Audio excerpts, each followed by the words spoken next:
Perkenalkan, saya adalah spesialis paru di Rumah Sakit Elim. Kali ini kita akan membahas mengenai penyakit tuberkulosis atau disebut dengan TB atau kadang disebut dengan TBC oleh masyarakat. Tuberkulosis atau TB atau dikenal masyarakat dengan TBC adalah penyakit menular yang disebabkan oleh infeksi kuman Mycobacterium tuberculosis. Biasanya TB ini menyerang di paru, makanya disebut dengan TB paru.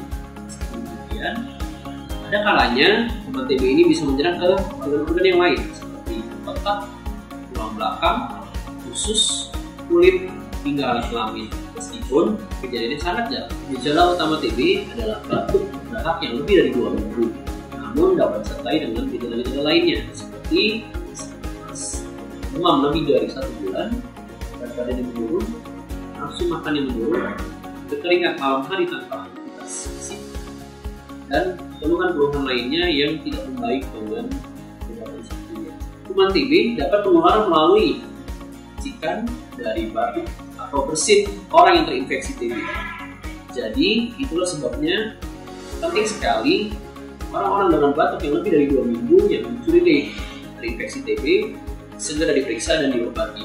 Karena tidak, maka kuman TB akan terus menyebar dan sulit disembuhkan. TB paru dapat disembuhkan. Dari penelitian yang dilakukan oleh World Health Organization (WHO), ditemukan bahwa 86% kasus TB paru di Indonesia berhasil diobati hingga sembuh. Sisanya ada yang ditemukan meninggal, putus berobat, atau gagal diobati.